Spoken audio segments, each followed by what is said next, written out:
So hello mentees, welcome back to my channel my mentor Viraj. आज लेके आई हूँ मैं आपके लिए बैंकिंग टर्म्स का पार्ट 5। तो अगर अभी तक आपने मेरे चैनल को सब्सक्राइब नहीं किया है तो फटाफट से सब्सक्राइब कर दीजिए।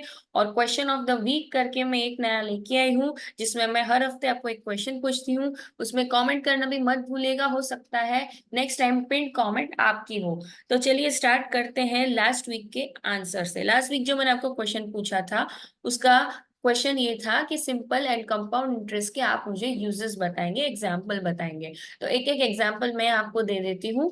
म्यूचुअल फंड पे जो आपको इंटरेस्ट मिलता है वो जनरली कंपाउंड इंटरेस्ट मिलता है, क्योंकि उसमें आपको आपको जो प्रॉफिट्स आपके अर्न हुए हैं, जो आपने इंटरेस्ट अर्न किया है, उसके ऊपर भी आपको इंटरेस्ट मिलता है।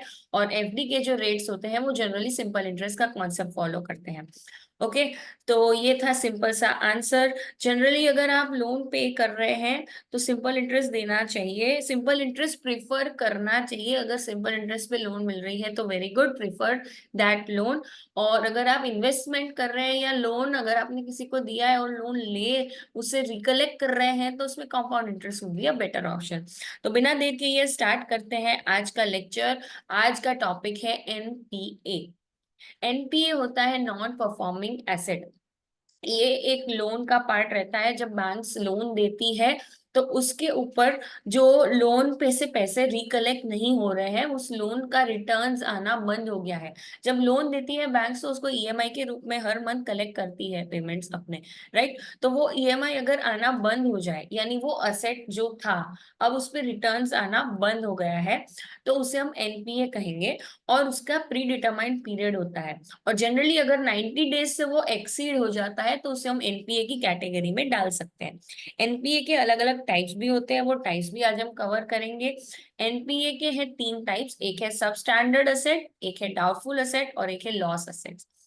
जब रीपेमेंट आना बंद हो जाए, बट वो एक साल से कम टाइम पीरियड का हो, यानी कि अगर किसी ने लोन लिया और उसका ईएमआई वो नहीं भर रहा है, तो अगर वो 6 महीने से ईएमआई नहीं भर रहा है, इसका मतलब 12 महीने से कम, एक साल से कम है, तो हम उसे सब स्टैंडर्ड असेट की कैटेगरी में डालेंगे। उसी तरह से अगर 12 महीने से ज्यादा हो गया है तो उसे हम डाउटफुल असेट की कैटेगरी में डालेंगे। ओके।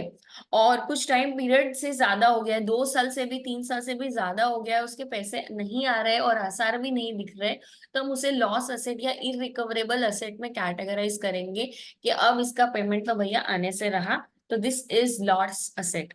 ओके। तो आज का सबसे important question, question of the week. Question of the week क्या है कि एनपीए की मॉनिटरिंग इंपॉर्टेंट क्यों है? एनपीए का नोट, एनपीए का ध्यान बैंक्स को क्यों रखना चाहिए, एनपीए इतना जरूरी क्यों है? तो मैं चाहती हूँ कि आप इसका आंसर कमेंट करके मुझे बताएं। मैं अच्छा वाला जो बेस्ट आंसर होगा उसे पिन करूंगी। तो आज के लिए बस इतना ही। Thank you for watching my video. I hope you like this lecture. Don't forget to like, share, subscribe and comment. Thanks for watching. Bye bye.